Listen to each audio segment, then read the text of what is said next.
Good afternoon, everybody. I'm Dave Peterson, Vice President of the Board. I'll be running the meeting today. I'm going to call to order this meeting of the South Tahoe Public Utilities District. With that, let's have the Pledge of Allegiance. I pledge allegiance to the flag of the United States of America and to the republic for which it stands, one nation, under God, indivisible, with liberty and justice for all.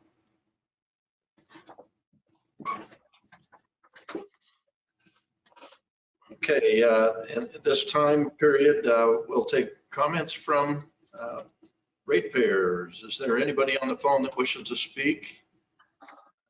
Perhaps Melanie or Brian, you could give people the protocol of what they need to do to alert you that they'd like to speak. Yes, if anybody would like to speak, please hit *6 to unmute yourself and state your name and give us the reason, the topic you'd like to speak on. It needs to be something that is not on the agenda at this time.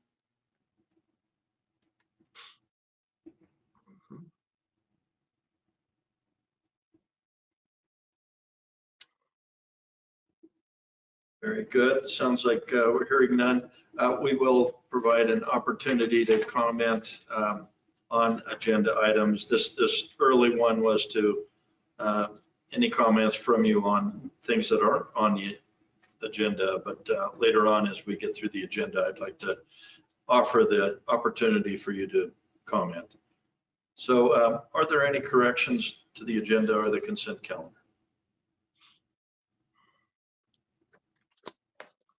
John or Melanie, do we have any changes? No, we do not have any changes at this time.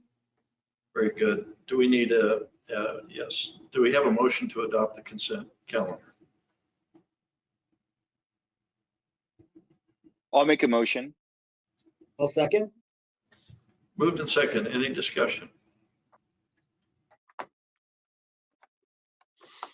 Okay, we have a motion and a second. Vice President Peterson? Yes. Director Ramzos? Yes. President Sheehan?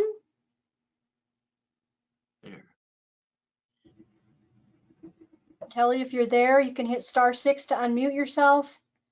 I don't know if we know if she's on the line. Yes. Yes, Oh. There you are. Thank you.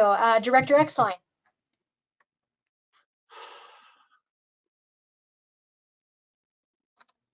Director Exline? Sorry, I didn't hear. Yes, I can see you saying yes. I think you might be on mute, but I'll take that as a yes, and we are unanimous.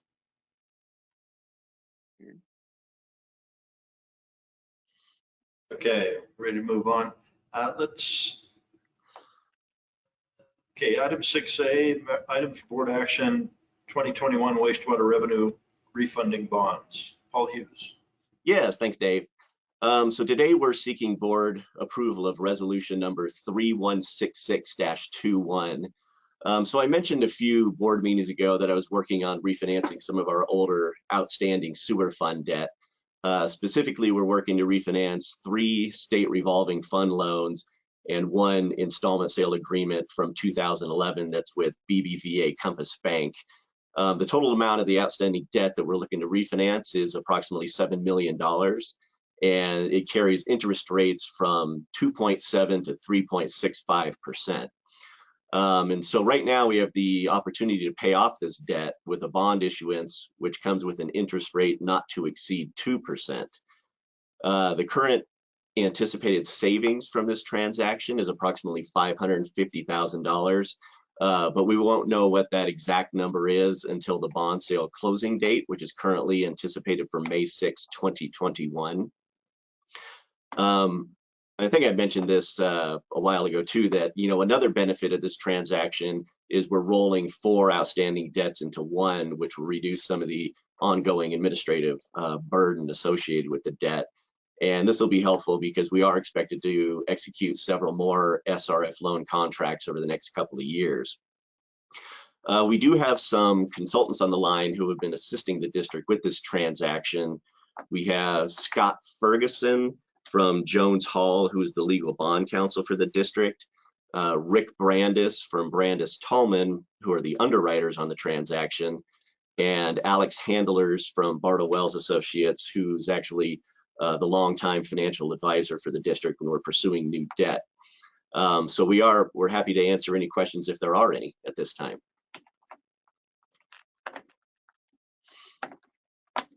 Very good. Board members, any questions? Paul? Is there any cost associated with rolling the debt over? Like, is there any additional fees or anything like that associated with that? There are closing costs, yeah, associated with this transaction.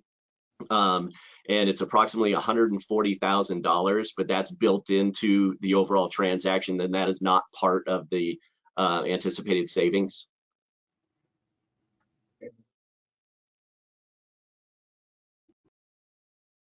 Any other board member questions? No, Okay. it seems Oh, go ahead. Sounds like a good deal, Paul. okay. So, Yeah, just what I was gonna say. Good deal, Paul. I'm supportive. You know, way to coordinate and save the money, especially during these times. Yeah, great. I agree. Good job, Paul. Okay, I'll go ahead and read the motion if that's okay.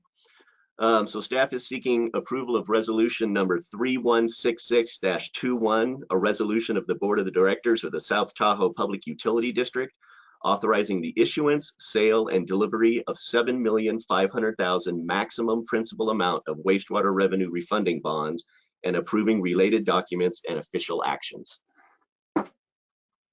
very good. Do we have that motion? Move to approve. I'll second. Okay, it's been moved and seconded. Melanie, would actually, let me ask, is there any discussion from board members? Hearing none, any discussion from the public?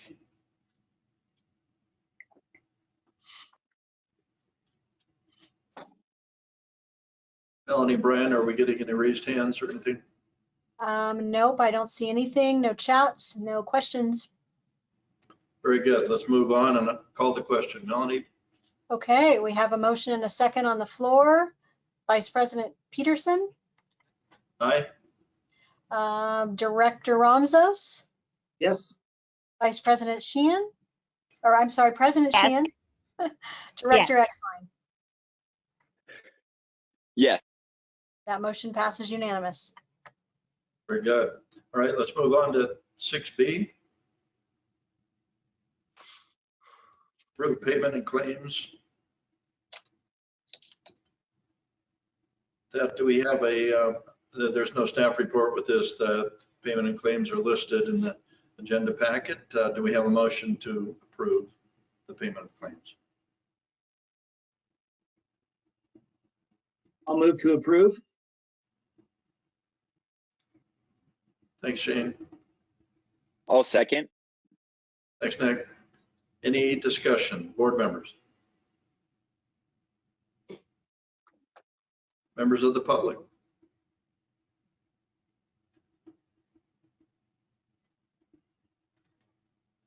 Very good. We'll call the question. Melanie? Yes, we have a motion and a second on the floor. Vice President Peterson, Yes. Director Ramzos, Yes. President Sheehan,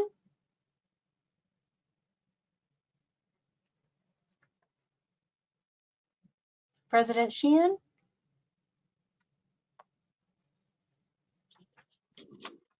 Yes. and Director Exline. Yes. That motion passes unanimous for payment of claims. Very good. Let's move on then to standing and ad hoc committee and liaison reports. Board members, let's start with Nick. Do you have any report? I'm trying to recall if we had the solar committee before or after the last meeting. And if was it after? After. Yeah, no, I guess I'll just give a quick update on that, and Shane can update as well. Met on the solar subcommittee, which was actually, I think, moving that to a subcommittee opposed to having the dialogue at every board meeting was a great idea, and it was a productive dialogue. I guess what I would say is the sub-consultant we had brought in was able to reach a, at least tentatively, a very positive agreement with Liberty Energy. And so the numbers look really good going forward. And so we'll just see where it goes from there, and bring it back to the board when it's tight as a drum. And so Shane, I don't know if you have anything beyond that. No, just to recognize staff for working through the sticky issues, and it's looking like things are looking up, I guess, as it relates to getting the solar project on the ground and making it work financially. So good job.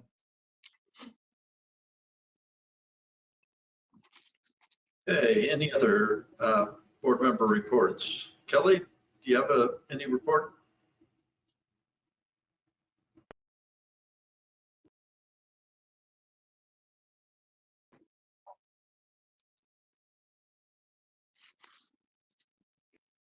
Right.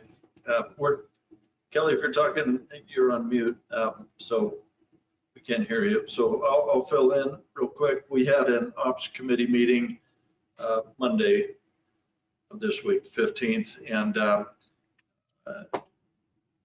guess I don't have anything really to highlight from that. We did try a new format, which I think worked out very good. Their staff provided a report on a number of the projects, and then highlighted the key things that they wanted to highlight for the board. And the meeting went quite a bit quicker than normal in that fashion. And personally, I really liked the format. I felt like I got a very good update of what's happening at the district. Shane, what was your feeling? Yeah, I agree. I like the new format. I guess the other thing, and that I'd like to recognize, is just the great work that Jim Kelly and the GIS shop are providing to the district and to our ratepayers. They've really ramped up the use and utilization of that technology. And I think in the long run, it's really going to improve the efficiency of the district. So just wanted to, recognize Jim Kelly for the great work that he's doing with staff. Ditto. Okay, very good. Let's move on to El Dorado County Purveyor report. We did have a El Dorado Water Agency meeting on the 10th, and really the most notable item on that was that the county is projecting to receive a little over 37 million from the COVID relief bill. And they have not begun discussions yet on, or they had not at that time, begun discussions on how they were going to spread that. And so we took that as our lead. John Thiel was there with me, and we discussed this afterward, that the district and district staff needs to be thinking about how we might be able to recover part of that. We have incurred costs due to COVID, and so I think we need to compile those and talk to the county a little bit. And John, would you like to add to that? Yeah, sure, Dave. And we've started talking about that in-house. We brought our lobbyists kind of on board with us to help strategize with that. And I expect we'll be, among other things, reaching out to our supervisor in these efforts to try to get some of that funding. Yeah, are there other things from that meeting you'd like to highlight for the group? Maybe just Hey, the other Dave, can I ask you a quick question? Sure. Sorry, John. So to get those funding, do we have to demonstrate the loss is directly related to COVID? Is that how you have to kind of apply for it? That's my understanding. Yeah, and right now we haven't seen any direction. I think the county is waiting for direction from actually the Treasury Department, and then those funds coming through the state, and then they go to the cities and they go to the county. South Lake Tahoe is actually scheduled to get some 4.1 million in these COVID relief funds. And as Dave mentioned, 37.7 to El Dorado County. So we don't have a lot of guidance on how that should be distributed, but we're strategizing on how to get our get our needs up there in front. Would But there be yeah, an ask from completely. both the county and the city, or would it just be the county that we'd be going for? I believe it'd just be the county funds. And I think we Good talked question. about the Think ops. about that. I'm sorry. Yeah, we talked about this a little bit at the ops committee, and I think Julie and John, I think you both mentioned that you thought that the SRF program was going to get an injection from the COVID bill as well. And so that may be another avenue that we can. Yeah, and I think that I'm actually looking forward to that to a much higher degree. Really, we're expecting a lot of stimulus funds to come out of DC and then going to California through the SRF program. So in-house, we're again looking ahead. We're putting more projects in the SRF queue. And if it's like what happened back in 2010 and 2011 with the ARRA funds, and those were 100% grants. That was no matches. That was, free money. We received something over 4.1 million. At that time, we used those funds for the meter installations. And this go around, we're getting everything in place to hopefully get that and much more, primarily for water line installations and hydrant installations.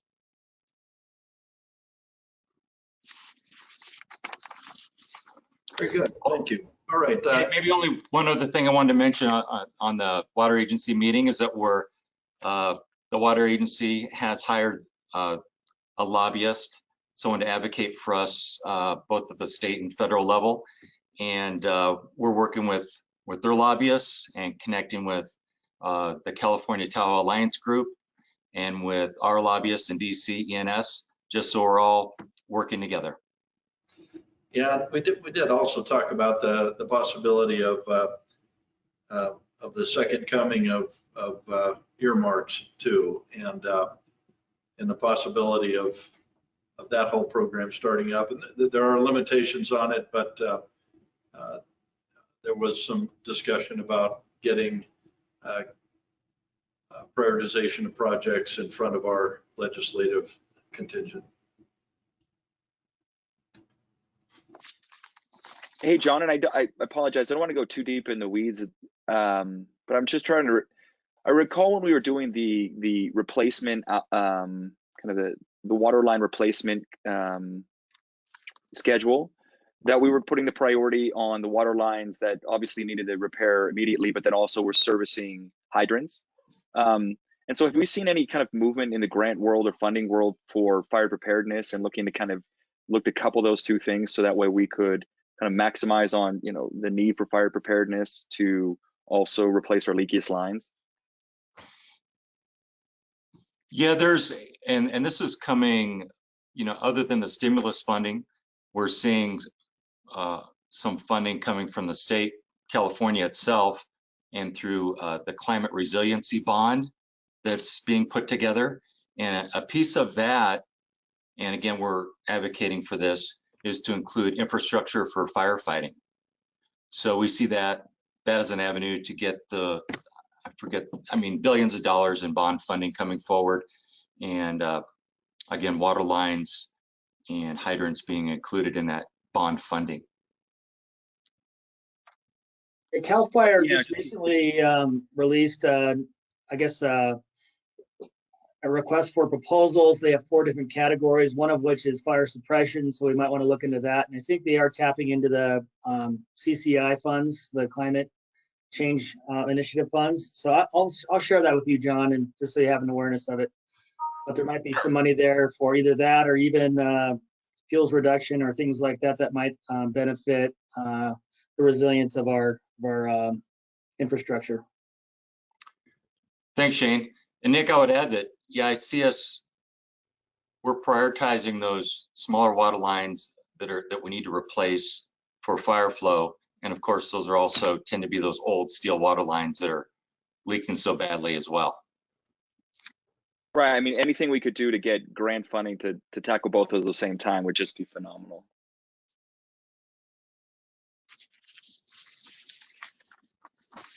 yeah, high hopes for that. Thank you, everybody. We ready to move on? Any more discussion on this?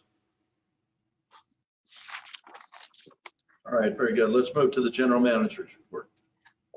Okay, thank you. I'll start out with a staffing update.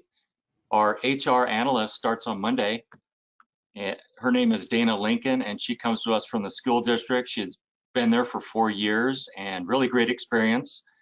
And she comes highly recommended. We're really looking forward to having her help build an empowering HR department here at the district. And Liz has been a one-person shop for, I think, 14, 15 months now. So we're looking forward to it. So a few more staffing updates. Advertising has closed just this past Tuesday for the customer service representative position. And Tim is starting to review, I think, over 40, 50 applications that came in. Interviews are scheduled for April 13th. And for the underground repair water position, we have shortlisted candidates and we'll be scheduling interviews soon. Construction season is right around the corner. I've also received a retirement notice from Debbie Norda. She's our accounting tech, and that's she'll be leaving us in this May. So we're planning to advertise this opportunity for internal candidates this week. So COVID-19 update. As we know, continued positive news. I sent the board some updated information yesterday. At the district, we have just one person out as a precaution and awaiting test results, and many of our staff are getting signed up for vaccines. So really good news. At this point, I think come April 15th, we're planning to drop down to our risk level 2.5 action plan. And this includes getting the field crews back to the 10-hour shifts and some transition from remote work to more in-office work, likely opening the front office as well. And at the board, we can consider opening our boardroom back up, at least to the board members. So that's something to think about. And in regards to our own COVID relief program, staff is looking for ways to perhaps wind this program down while still providing a window for those in continued distress. And among other things, this could include an expansion of our existing customer assistance program, which is currently providing 25% rate relief to qualifying customers. So more on that coming up. And my third item is an update on the Tahoe Keys water situation. And I think Dave will leave us for a little bit on this. So Tahoe Keys, and you might have seen some news in news out this week. I mentioned last month that Tahoe Keys has 3 wells, and 2 of these have elevated uranium levels. 1 of the 3 have already been shut down, and a second well, their largest, is likely to be shut down on April 1st. So they're in some trouble there. And so because of this, last Thursday, their board voted to ban landscape irrigation. So they now have a consultant working on short and long-term facilities plans. Alternatives include consolidation, and they include expanded service from the district and or with Lukens. It includes treatment on their wells and some other things, but they may soon be down to a single well producing 1,500 gallons per minute, and they have limited storage and pressure problems in their distribution system with these other wells out. So the district currently has a mutual aid agreement with the Tahoe Keys, and we're looking at 400 or perhaps 450 gallons per minute from this intertie on a short-term basis. With this, they are still looking at a shortfall of over 800 gallons per minute. So ergo, the landscape irrigation ban. We are continuing to work with the Keys to improve our intertie situation. And just this last Friday, we added a pressure sustaining valve to our side of the intertie. And we've also identified a few system modifications that will help this situation. We plan some additional field tests next week, pending approval from the Department of Drinking Water. Lukens is also in the picture, and with their new treatment system going online in probably just a few weeks, they could construct an intertie with the Keys on 15th Street and provide water on the west side of the Keys system, which would help. I know Jen Lukens has been in touch with a local contractor on this. And I guess that's kind of my update, but I'd be happy to answer any questions if you have any at this time.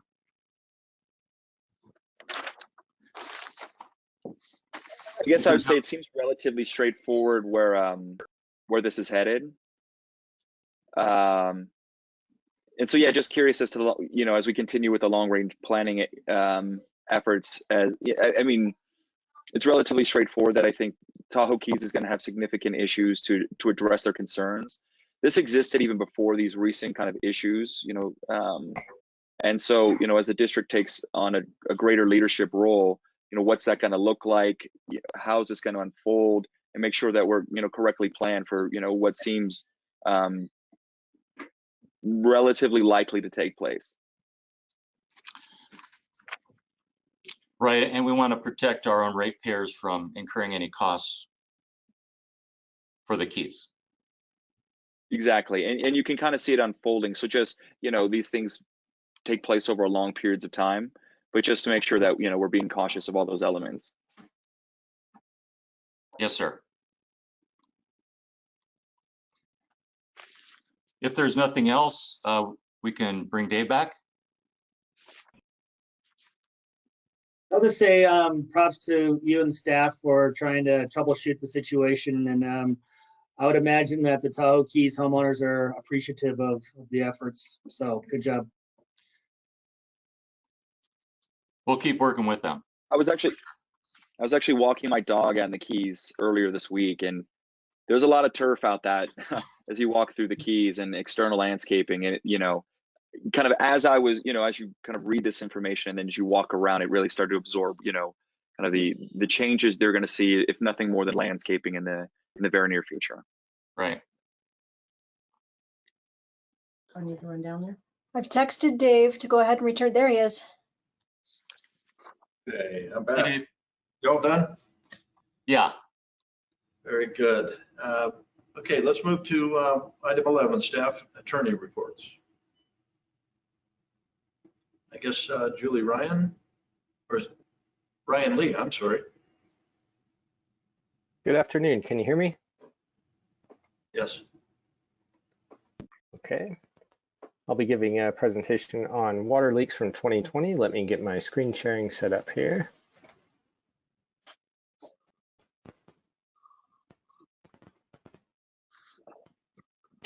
Okay, are you able to see the presentation there? Yep. Okay. I'm Ryan Lee, Asset Management Analyst. So today's presentation is going to kind of give a deep dive on the leaks that we saw over 2020, and then I'll give a little bit of context with the leaks that we've seen in previous years, so you can kind of look at some trends that we're observing here. Okay, so here are a couple photos of leaks that we've seen.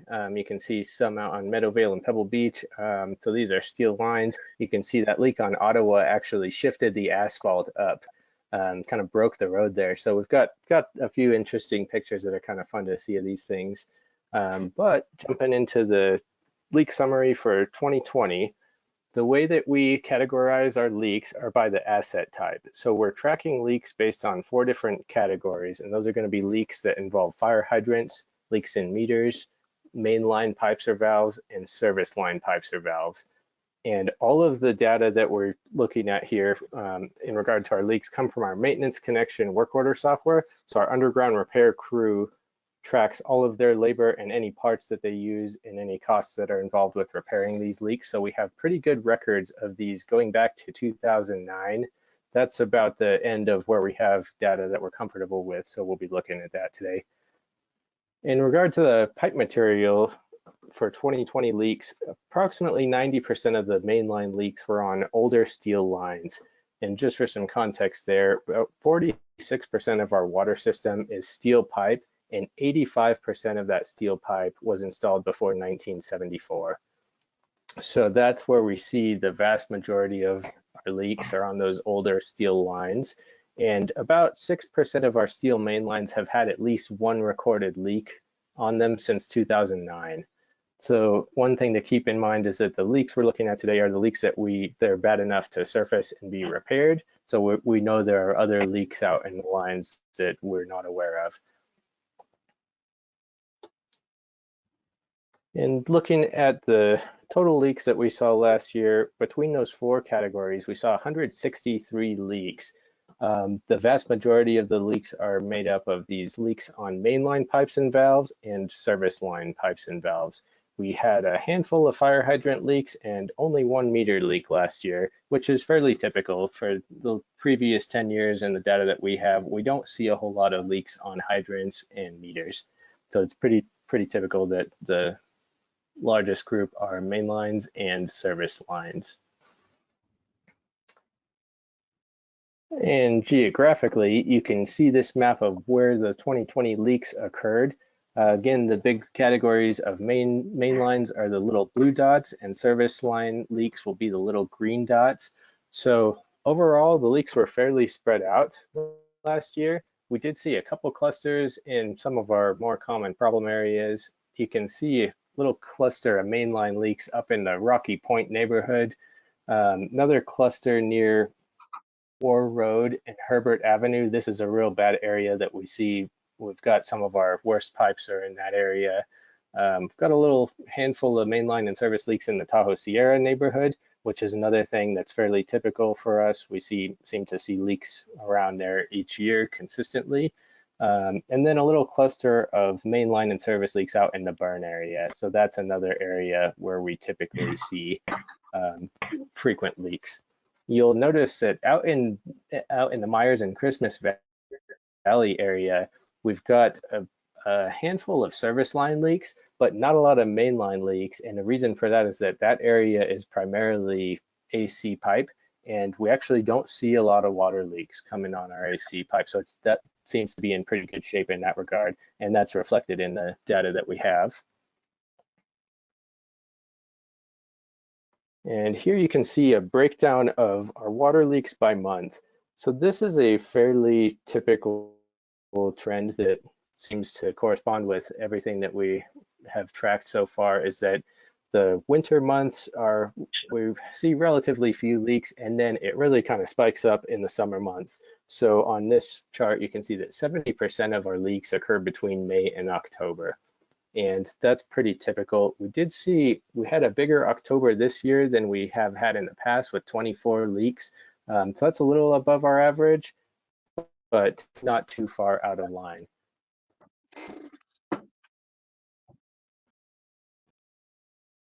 And looking at the average repair cost of these 2020 leaks, we do track this. So you can see here that this is broken out by those 4 categories of assets. And also you can see the breakdown in each category between parts and labor. So when we look at this, labor makes up approximately 25 to 30% of the average leak repair costs. And the biggest portion of these costs is from the parts category.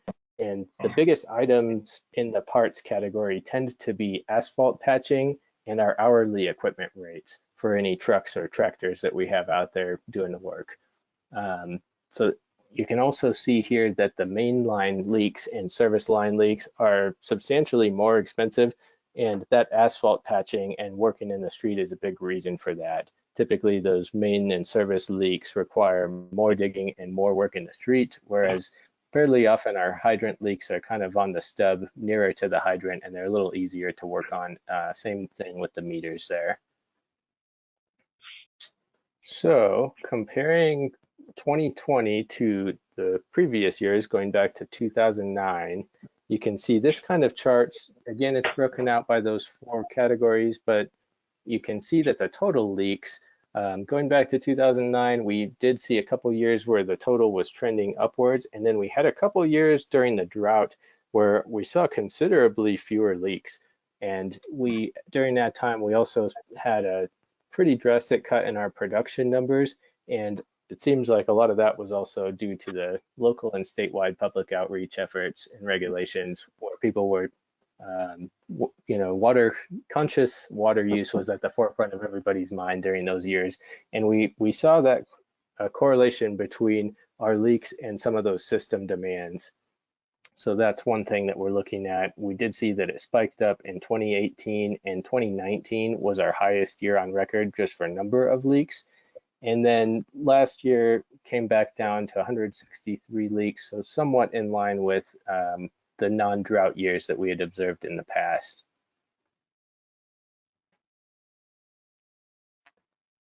This graph is showing the average leak repair cost, the overall average, and all of these numbers have been escalated to $2021 at 3% per year. So you can see that there's not a whole lot of fluctuation in there. It's actually pretty tight, but this year we did see an increase in our average costs. And one reason for that is that our asphalt patching costs have increased substantially, especially in the county. So this is something that staff has been working with county staff on, but essentially they have increased quite a bit the square footage of asphalt patching that they're requiring from us anytime we dig in the street. And one aspect of that is that if there's a crack in the street or an alligator section of roadway, they are requiring us to pave past that to fix that, even if it wasn't caused by our leak. So that we are seeing the increased costs of that expanded coverage borne out in our leak repair costs here. Hey, Ryan, so that's the cost, the average cost per leak per year? That's correct. Yeah. Yeah, and this is just our overall average. So without breaking it into those 4 categories, this is just the average cost per leak.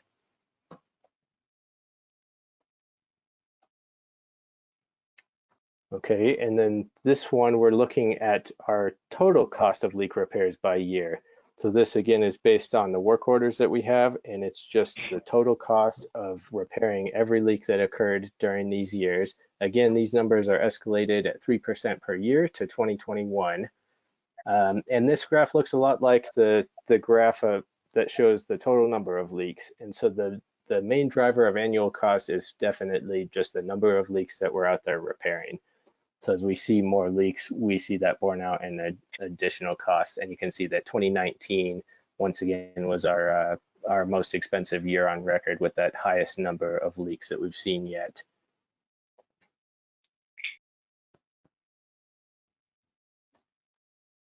And I wanted to give an update on some of the ways that we're tracking our water loss. So the district metered areas are one of the biggest tools that we have to do that. And I know that the board is familiar with what we've been doing there. But in 2020, we implemented 4 new DMAs, and we're now tracking water loss in every one of these areas besides Gardner Mountain. We need an additional flow meter to get that one online, and that large main zone that you can see up near State Line, kind of that pink colored zone.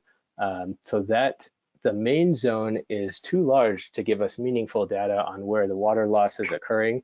So we had metered that for a while, and it's just difficult to tell where exactly that water loss is occurring. So we recently finalized a plan for breaking that main State Line zone into 10 smaller DMAs.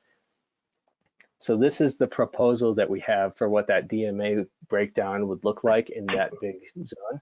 So this setup breaks that one large zone that has about 9,900 parcels into 10 more manageable smaller zones with 500, 1,500 parcels in each one. So the project will require some small changes to our water system in order to isolate the new zones. That work has not been funded yet, but we were able to make it fairly efficient, where the work was going to be comprised mainly of closing some valves that we have normally open, and then adding some additional flow meters between some of these zones so that we can track water flowing in and out of those. But this will go a long way toward helping us have more meaningful data coming out of that State Line zone, where we can work with these smaller zones as we attempt to kind of locate these sources of water loss that we're not finding in surfaced leaks.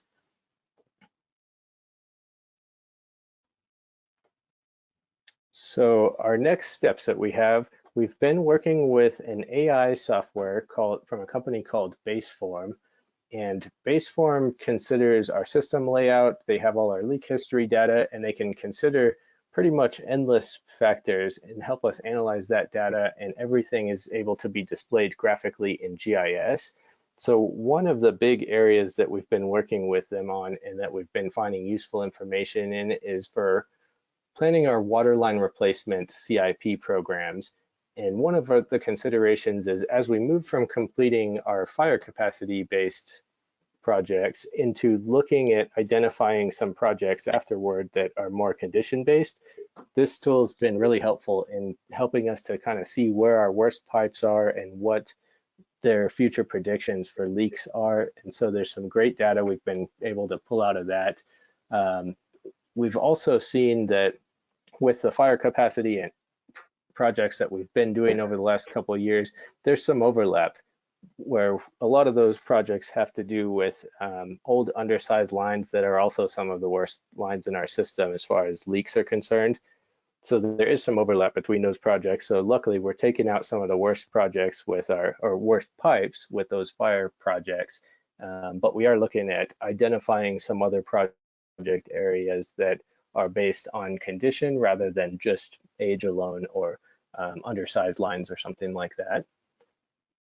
And we're still kind of learning how to use that software and the different ways we can leverage it, but we do plan to give a presentation to either the entire board or the operations committee at least on what we're doing with Baseform in the future here.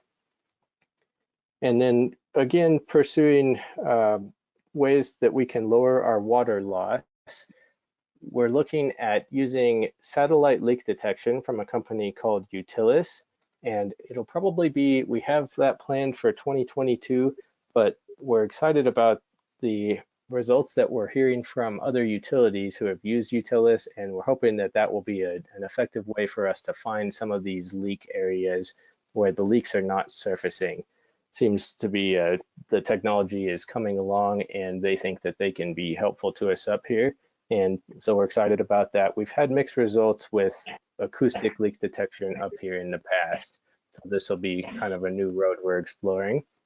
We are going to continue tracking water loss with our DMAs and continue trying to isolate areas where we can, that may be good candidates for other forms of leak detection.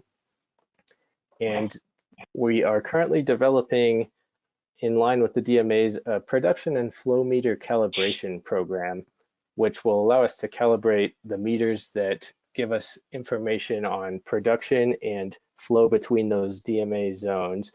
And that will just give us better faith in the numbers that we're getting out of there. A lot of these flow meters are old and have not been calibrated since they were installed. So we have some in particular that we have less faith in. So this program, we're getting that started. And it looks like there are some great options that we can do that, get those meters calibrated and have faith in the data that we're pulling out of there. So those are some of the things that we're looking at in the future to identify the water loss and see if we can reduce that, keeping in mind the upcoming regulations that are currently being developed. So with that said, do you have any questions?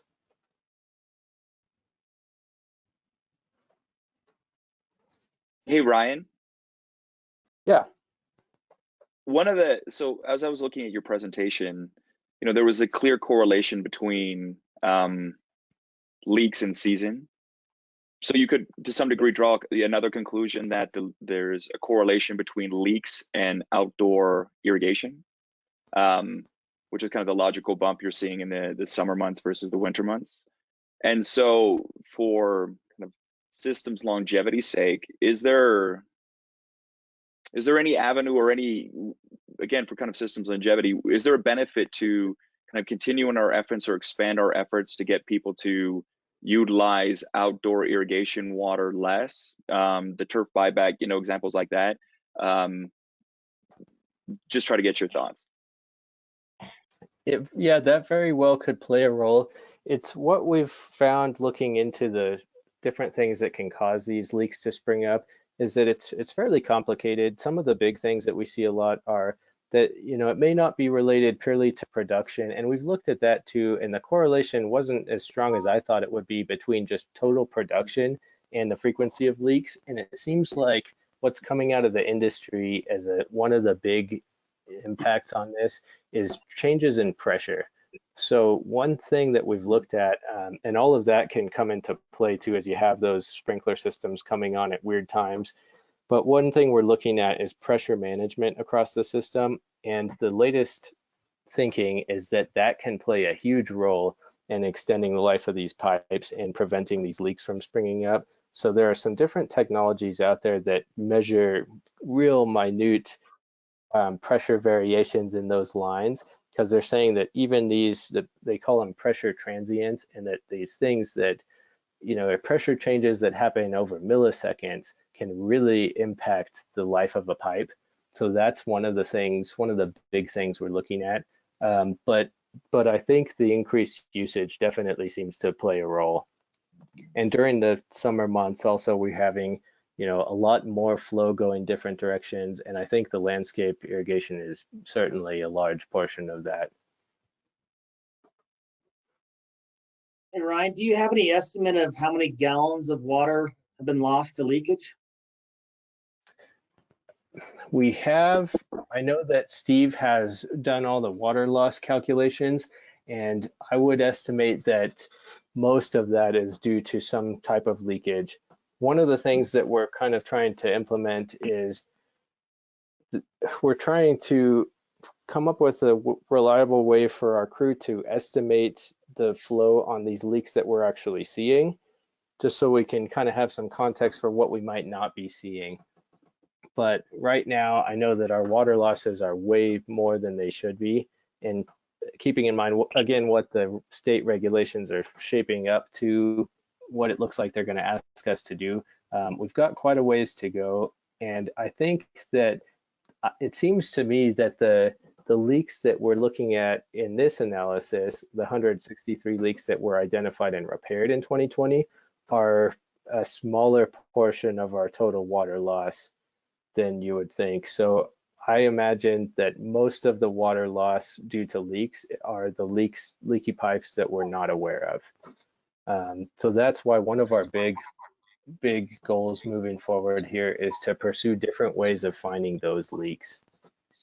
Because typically these big leaks, if there's a big enough leak, we'll repair it immediately on an emergency basis. And some of these smaller leaks will flow for 3 days while we wait for a USA North digs request to be fulfilled and other utilities to mark services. But it seems, based on what I know, that the majority of our water loss is going to be due to these leaks that we're not aware of. Does that answer the question? Ryan, I was able to look up the number while you were talking. In our last water audit, which was for the 2019 2019 calendar year, our real losses were 232 million gallons that we are losing. We produced 1,770 million gallons. So it's roughly 14 and a half, or sorry, I said that wrong. Yeah, no, it's 14.5% of the water that we're supplying. Yeah, that's a lot. Yeah. That we know of. Well, the water audit actually accounts for known and unknown. So that should be everything. And then what the ones we repair, that's probably, it's a percentage of that. I can't give you a good ballpark estimate of, you know, what we think we know versus what we think we don't know. So. In the average, I've seen industry averages as far as estimated water loss due to leaks, somewhere around 10 to 15%. So we're somewhere close to that.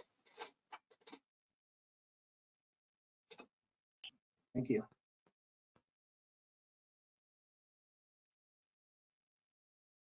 Okay, any other board questions for Ryan? Thank you, Ryan. Good job, Ryan. Thank you. Thank you. Good job. Thank you. Right. Move on to item 12, notice of past and future meeting events. Our next board meeting is actually, yeah, next board meeting is the April Fool's Day. Perfect. Okay.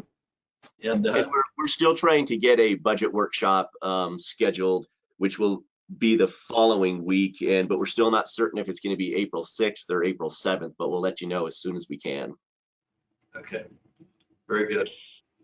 All right, which moves us to closed sessions. I will declare to those to you listening, I'm going to recuse from this closed session. This is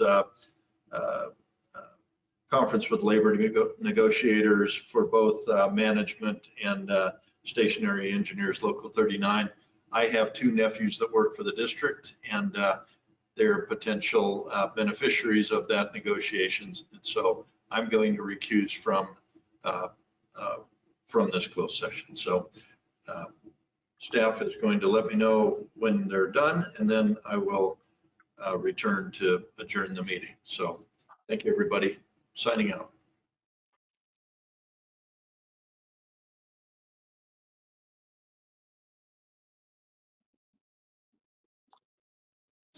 Hey, Gary, are you on?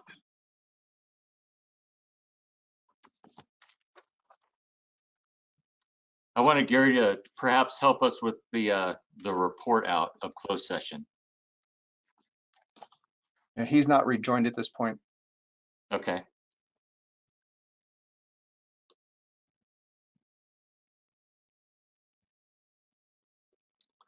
Let's hold on a little bit.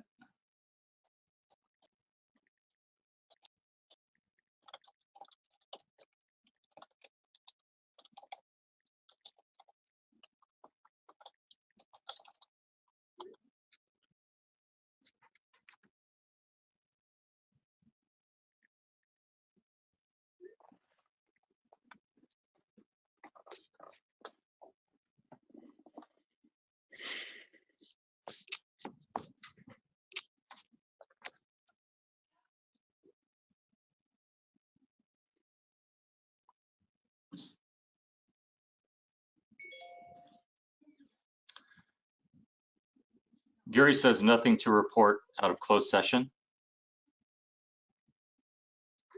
Very good. Any other discussion before we adjourn? Not for me. We are adjourned. Thank you.